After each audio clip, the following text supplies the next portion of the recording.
हमने विकास के मुद्दे पर चुनाव लड़ा, लेकिन हमारी आत्मा हिंदुत्व है, हमारा विचार हिंदुत्व है और हिंदुत्व और विकास ये दोनों को पृथक नहीं किया जा सकता।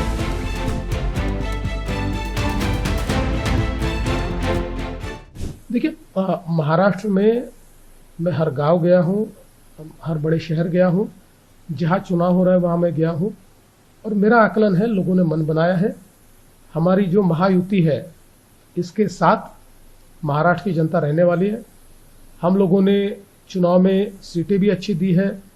सब प्रकार के लोग, गरीब से गरीब आदमी जो सब्जी का ठेला चलाता है ऐसा भी व्यक्ति हमने दिया हुआ है, जिसका अपना घर नहीं है ऐसा झोपड़ी में रहने वाला व्यक्ति भी हमने दिया हुआ है। उसके साथ साथ पढ़े लिखे लोग भी हमने दिए हुए।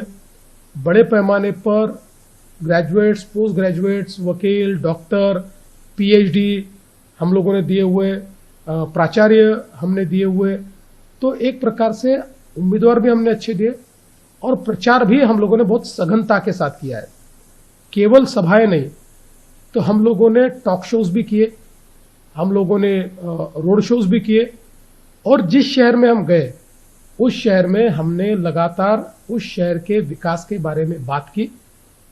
और इस चुनाव को हमारे विरोधियों ने ये बहुत कोशिश की कि डेवलपमेंट के एजेंडे से इसको भटकाए और मुंबई में तो ज्यादा की, लेकिन हम भटके नहीं। हाँ, जरूर उनकी बातों का जवाब हमने दिया, लेकिन एजेंडा हमने डेवलपमेंट का रखा और 90% हमारा प्रचार ये केवल विकास पर हुआ। इसलिए लोग हमको पूर्ण रूप से चुनकर देंगे। मेरा अपना आकलन है, 29 महानगर पालिकाओं में 26 से 27 महानगर पालिकाओं में भारतीय जनता पार्टी, शिवसेना या राष्ट्रवादी कांग्रेस, जो हम अलायंस पार्टनर्स है, इनमें से किसी का महापौर होगा।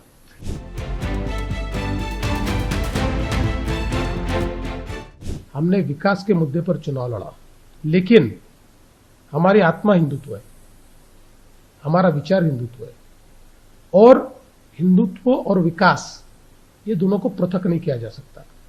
और हमारा जो हिंदुत्व है कभी भी संकुचित नहीं रहा है। पूजा पद्धति पर आधारित हिंदुत्व हमने नहीं कहा। हमारा जो हिंदुत्व है वो भारतीय संस्कृति और प्राचीन भारतीय जीवन पद्धति, इसको अपने मानने वालों को हम हिंदू कहते हैं, उनके समूहों को हम हिंदू कहते हैं। इसलिए जो भी इसको मानते हैं उसको हम साथ में लेकर चलना चाहते हैं। मैं ऐसा मानता हूं कि हम लोगों ने केवल जहां पर हिंदुत्व को क्वेश्चन किया गया या जिस प्रकार से उद्धव ठाकरे जी की उबाठा ने ये कहा कि हम लोग मराठी और मुस्लिम इनके भरोसे महापौर को चुनकर देंगे, तो मैंने उनका जवाब दिया, मराठी ये हिंदू ही है, हिंदू और मराठी को पृथक करने की कोशिश मत करो, ये नहीं हो पाएगा, ये मैंने बताया।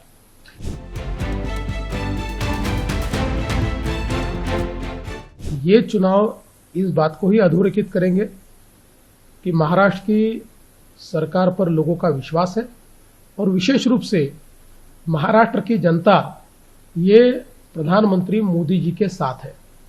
यही इसका एक संकेत होगा और मुझे ऐसा लगता है कि कोई भी विजय, क्योंकि देश भर की भाजपा एक फैमिली है, कहीं पर भी विजय मिलता है तो फैमिली के सारे जो मेंबर्स होते हैं उनमें उत्साह भी आता है और एक प्रकार से उमंग भी दिखती है।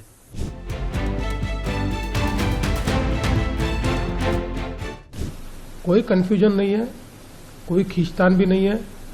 हमने पहले तय किया था कि कुछ शहर ऐसे हैं जहां हम ही बहुत डोमिनेटेड पार्टी है, चाहे हम हो और सेकंड नंबर की पार्टी ये हमारे साथी है, इसलिए वहां पर हम अलायंस करके दूसरे पार्टी को स्पेस नहीं देना चाहते थे, इसलिए वहां फ्रेंडली फाइट करने का हमने निर्णय किया। महाराष्ट्र में केवल पुणे में ऐसा हुआ है, पुणे और पिंपरी चिंचवड़ में, कि जहां पर जो हमने पहले तय किया था कि फ्रेंडली फाइट में एक दूसरे के खिलाफ नहीं बोलेंगे, छीटाकशी नहीं करेंगे, लेकिन शायद चुनाव के प्रेशर में अजीत दादा ने पुणे और पिंपरी चिंचवड़ में हमारे ऊपर छीटाकशी की, हमारे ऊपर उन्होंने कई बातें कही, लेकिन उसका जवाब हमने विकास से दिया, हमने उसको जवाब नहीं दिया। हमने उनके ऊपर कोई आरोप भी नहीं लगाया, हमने कोई गलत बात भी नहीं की। हमने विकास से उसका जवाब दिया और आप देखिए विकास ही जीतेगा।